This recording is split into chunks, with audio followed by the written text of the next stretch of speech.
Good morning class. बेटे आज हम पढ़ेंगे पाठ 1 भाषा और व्याकरण।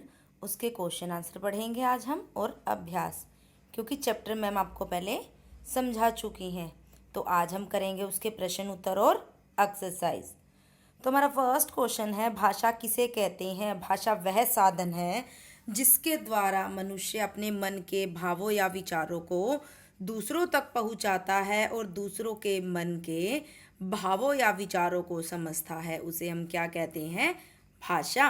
भाषा के कितने रूप होते हैं? भाषा के 2 रूप होते हैं। एक होती है हमारी मौखिक भाषा, एक होती है हमारी लिखित भाषा। मौखिक भाषा बोलकर और सुनकर सीखी जाने वाली भाषा मौखिक भाषा कहलाती है। यानी कि बोलकर हम बोल रहे हैं और किसी की हम सुनकर सीख रहे हैं तो मौखिक भाषा कहलाती है। आगे है हमारी लिखित भाषा। लिखकर और सुनकर सीखी जाने वाली भाषा लिखित भाषा कहलाती है। उसके बाद है हमारी राष्ट्रभाषा कौन सी है? कौन सी हमारी राष्ट्रभाषा? हिंदी हमारी राष्ट्रभाषा है। लिपि किसे कहते हैं? भाषा को लिखने के लिए निश्चित किए गए चिन्हों को लिपि कहते हैं। व्याकरण किसे कहते हैं? भाषा के नियमों की सही जानकारी देने वाला शास्त्र व्याकरण कहलाता है। ठीक है बेटा, व्याकरण क्या होता है? यानी कि व्याकरण भाषा को शुद्ध रूप में बोलना, लिखना, पढ़ना सिखाता है। अगर हमारे पास व्याकरण की जानकारी ही नहीं है तो हम अपने जो हम बोल रहे हैं या लिख रहे हैं अपने शब्दों को, वाक्यों को हम सही तरीके से नहीं लिख पाएंगे या उनका उच्चारण नहीं कर पाएंगे सही तरीके से। व्याकरण होता है हमारा भाषा के नियमों की सही जानकारी देने वाला शास्त्र व्याकरण कहलाता है। अब इसके बाद बेटा यहाँ से हमारे एक्सरसाइज के क्वेश्चन स्टार्ट हो चुके हैं। ठीक है, फर्स्ट क्वेश्चन है हमारा ये, नीचे दिए गए चित्रों में भाषा का कौन सा रूप दिखाई दे रहा है? यहाँ पर कुछ चित्र दिए गए हैं, वहाँ पर कौन सी भाषा प्रयोग की गई है यहाँ पर वो लिखना है। सबसे पहले यहाँ एक व्यक्ति फ़ोन पर बात कर रहा है।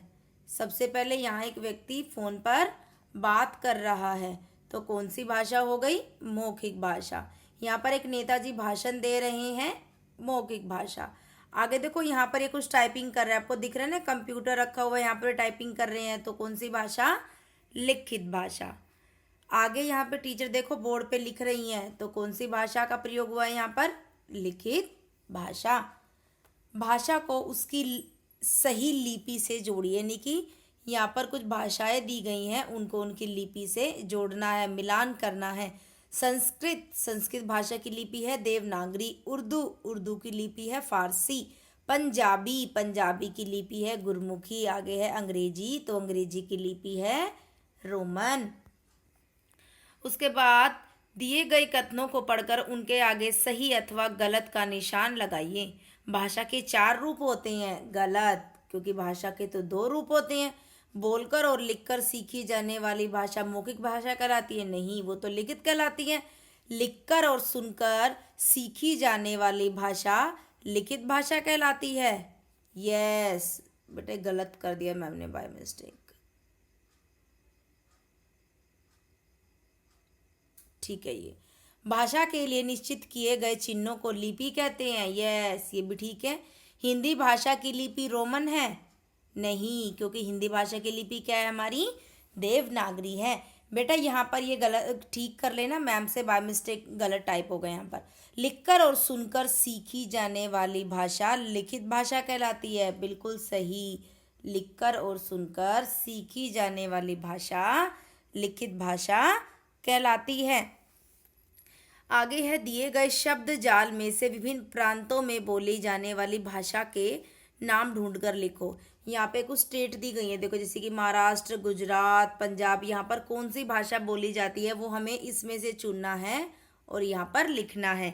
तो महाराष्ट्र में बोली जाती है मराठी। गुजरात में बोली जाती है गुजराती। पंजाब में पंजाबी। बंगाल में बंगाली। कश्मीर में कश्मीरी। उड़ीसा में उड़ीसा में कौन सी भाषा बोली जाती है? उड़िया। तो बेटा ये आपको क्वेश्चन आंसर नोटबुक में लिखनी है। नोटबुक आपको अलग बनानी है ग्रामर की, और जो मैम ने एक्सरसाइज फिल कराई है वो आपको एज इट इज़ अपनी बुक में फिल करनी है। Okay bye class.